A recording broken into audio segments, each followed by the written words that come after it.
So ngayon, dahil sa BICAM na yan, magkano lahat ang nakubra ninyo? So 5 plus 3, 8. About, mag-ilan yan? I-add nyo nga yung 28, i-add nyo nga yung, i-add nyo nga kung ilan yung tinaas niyan. Mga 50, mga 50 billion siguro to. Dahil sa BICAM, for 3 years. Mga anak ninyo sa mata at sabihin ninyo, nako, yung ini-expose ni SAS tungkol sa House of Representatives, ganito. Ganun lang pero kailangan ninyong mapakinggan. Dahil ito ay grabe itong kagahamanan ito. Okay? Grabing kagahamanan. Okay. So ano ang ating source of information? Dahil sabi ng Congress, kailangan daw ng documents. Okay. So, nandito ngayon tayo sa website ng Senate of the Philippines, 19th Congress. So, ito yung mga, nakikita yung General Appropriations na report. Okay. Ano yung mga report na yan? Bibigyan ko yun ng background.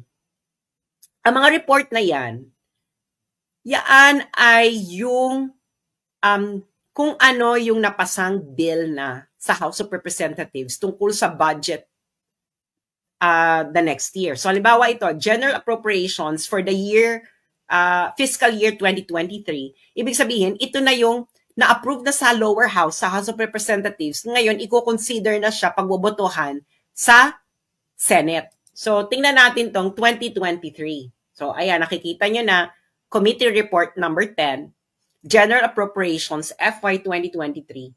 So, na-file ng November 8, 2022. Okay, matters reported. Okay, so, bubuksan na natin yung file. Okay, so ito, makikita mo dito. So, as you can see, prepared and submitted by the Committee on Finance, November 8, 2022. So, the Committee on Finance to which was referred, House Bill number 4488. So, nakikita nyo na dyan. So, ibig sabihin, ito yung nanggaling sa House, no? Ito yung napasa House Bill number 4488. Ibig sabihin, ito yung napasang budget sa House of Representatives for 2023. Okay? So, ngayon, pagbobotohan to ng Senado, kung may babaguhin ba sila, may dadagdagan, babawasan. Okay. Marami ditong anomalya na hindi really stupid, etc. Pero ito, ang titingnan natin is kung gaano kagahaman itong House of Representatives. Okay. So, nakikita nyo dito, di ba? Okay. So, this is the committee report. Okay. Nakikita nyo dyan.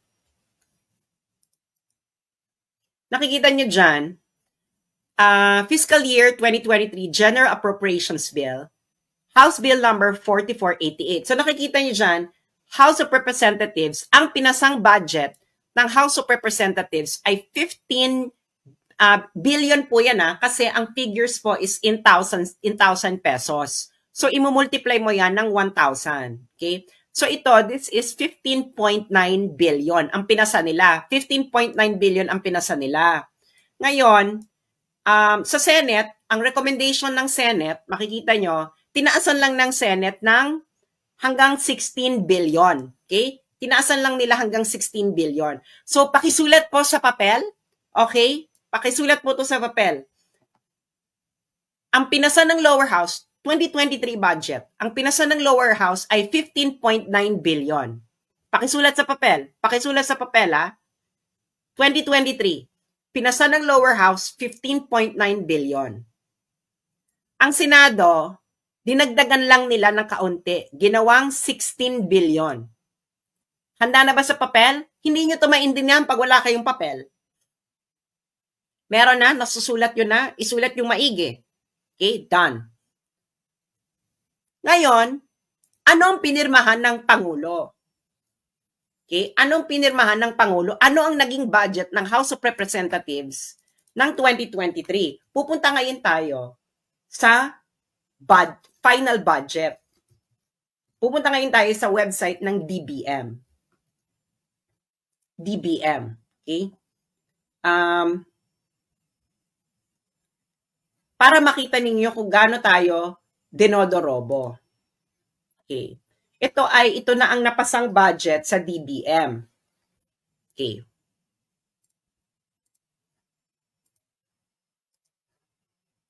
Ito na ngayon ang pinirmahan ni Bongbong na budget. Okay. So magkano yan? Magkano yan?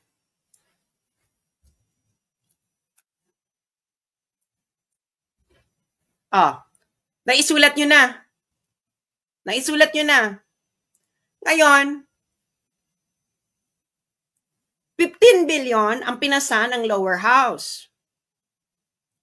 16 billion ang pinasa ng Senado, budget ng House of Representatives.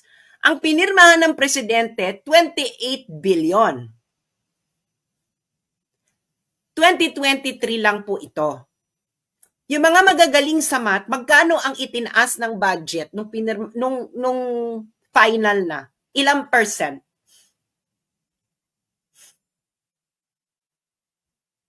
Ilang percent?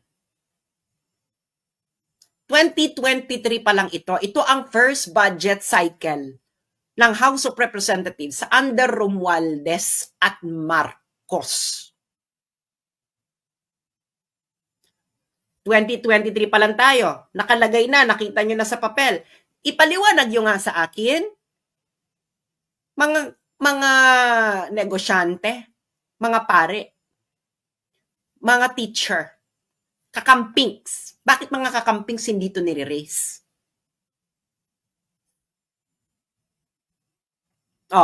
Yung mga magulang ditong may mga kakamping na anak, papanood nyo ito at itanong ninyo sa inyong mga anak bakit hindi ito issue.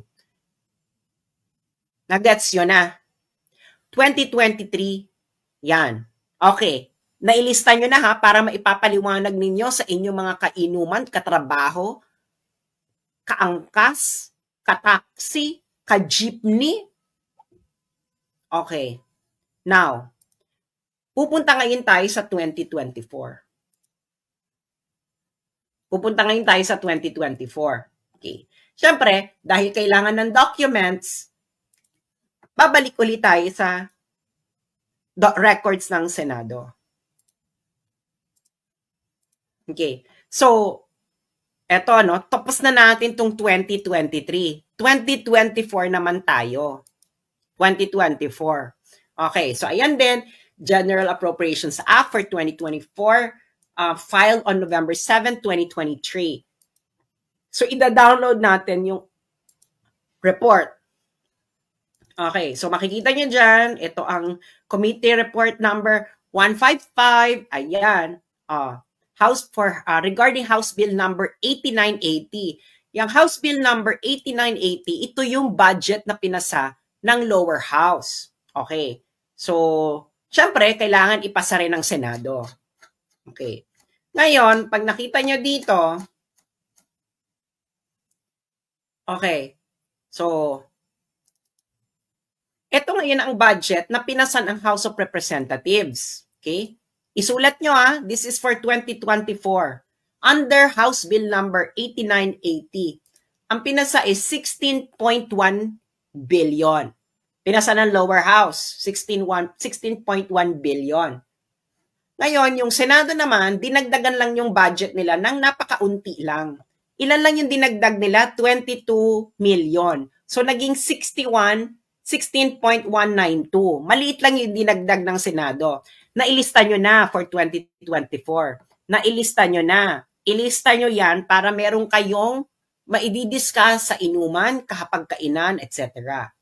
Okay, nung pinirmahan na ni Bongbong Marcos ang budget, magkano na ngayon ang naging budget ng House of Representatives? Okay, pupunta ngayon tayo sa DBM.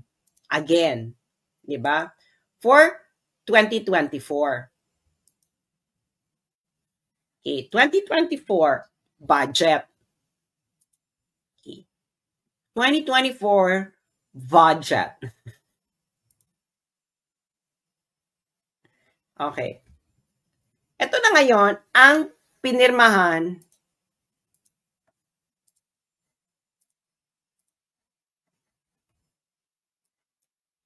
ni Bongbong.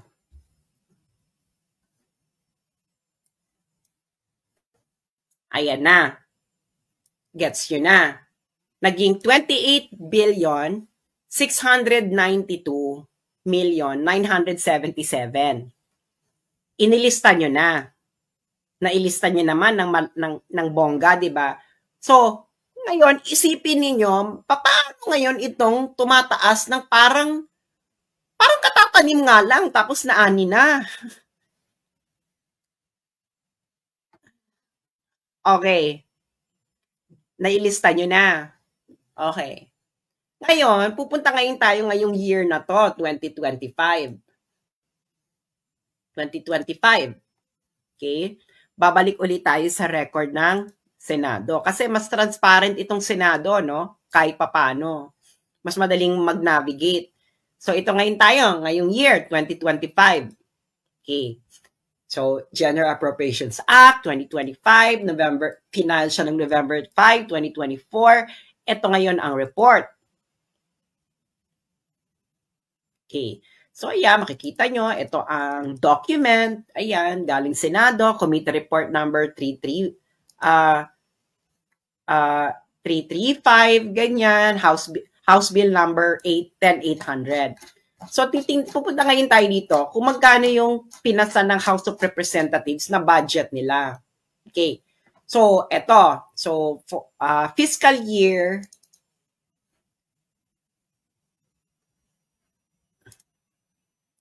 for fiscal year 2025 General Appropriations Bill, House Bill number 108,800. Ang pinasa nila is 16.34 billion. In thousands po yan. So, i-multiply mo ng 1,000. So, yung mga piloso po dyan, matuto kayong magbasa ng budget. So, yung Senado, binigyan lang sila ng additional 9 million. So, naging 16,354,442,000,000. Ilista nyo ha, ilista ninyo. Ito ang pinasa ng House, binigyan lang sila ng additional 9 million ng Senado at ang naging ang pinasa ng Senado 16 billion 354,442,000. Okay, nagets yun na. Ngayon, ano ang pinirmahan ni Bongbong? Biglang tumaas. Alam mo naman, may pattern. Hindi ba? May pattern. So, pupunta ngayon tayo ng 2025. 2025 GAA. Pupunta ulit tayo ng DBM. Okay. Pupunta ulit tayo ng DBM. House of Representatives. Okay.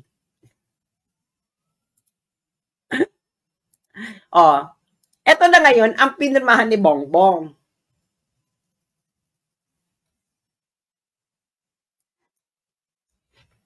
$33,670,000,000.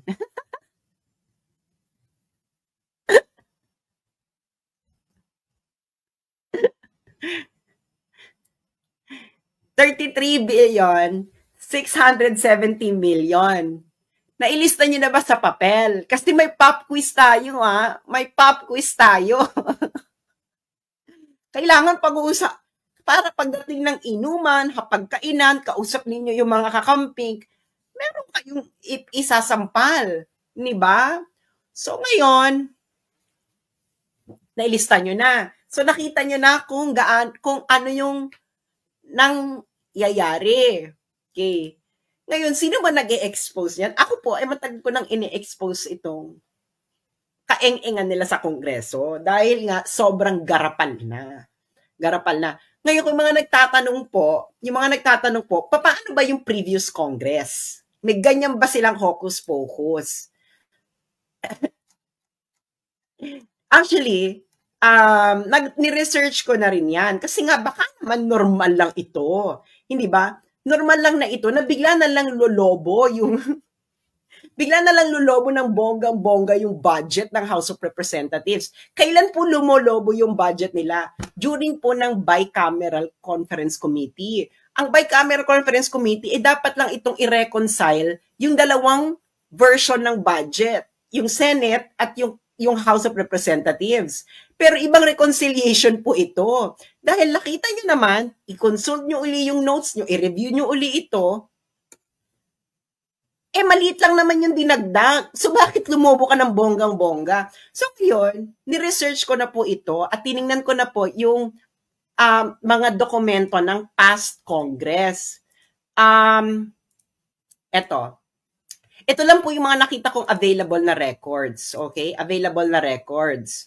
Ito yung mga available records na nakita ko na kompleto 2011, 2013, 2017, 2019, 2020, 2022, 2023, 2024, 2025. Okay. So, eto, makikita nyo sa table na ginawa ko. Okay. Ito yung mga House Speaker.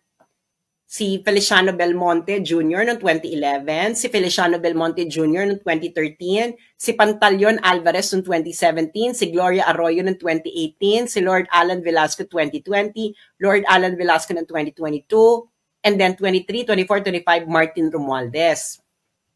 Kung yung mga nagtatanong po, paano po si Alan Peter Cayetano, hindi po naging House Speaker si Alan Peter Cayetano during a budget cycle. Okay, maigsi lang ang kanyang termino.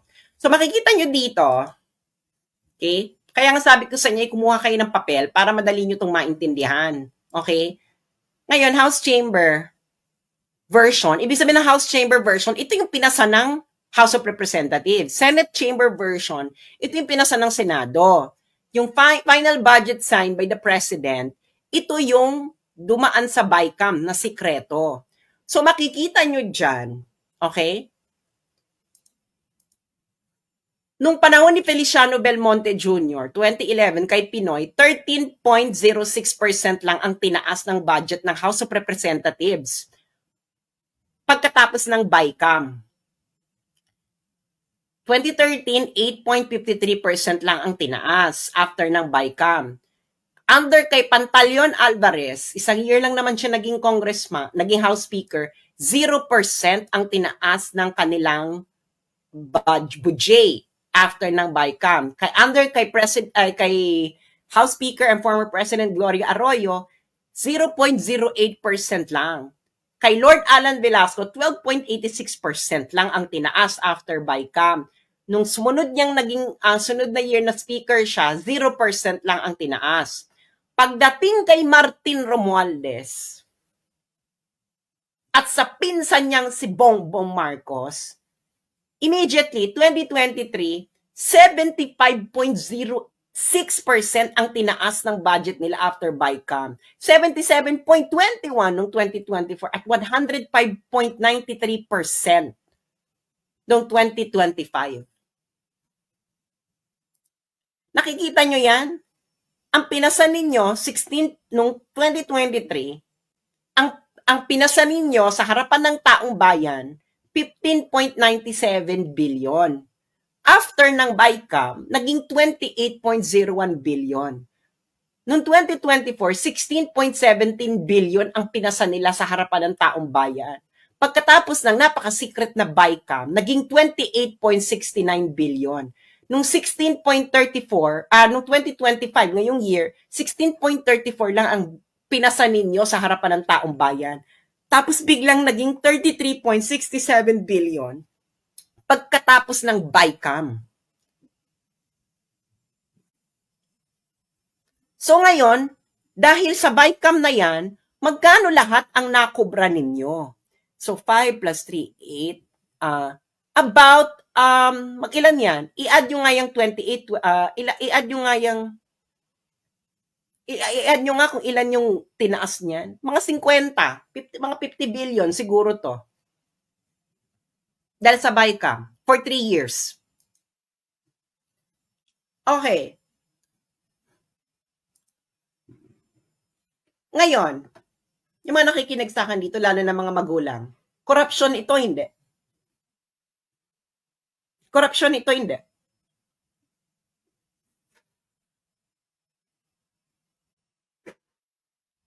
Corruption, hindi. Kailangan nyo ng documents, di ba? Kayo nasa House of Representatives. Kayo ang magpaliwanag sa taong bayan. Bakit ninyo inawardan ang mga sarili ninyo ng multi-billion na pera ng taong bayan during BICAM? At ang sinasabi ko sa inyo, itong dinagdag nila dyan ay may binawas somewhere, of course. Kasi, ano yan eh, ito ang pera natin, ito lang yung nakuhang, ito lang yung revenue, so, ito pa ikot-ikot nilang na pera. So, may binawas yan somewhere at idinagdag sa budget nila. Corruption ba yan? Hindi. Ilang bilyon yun, no? 3 years. For 3 years.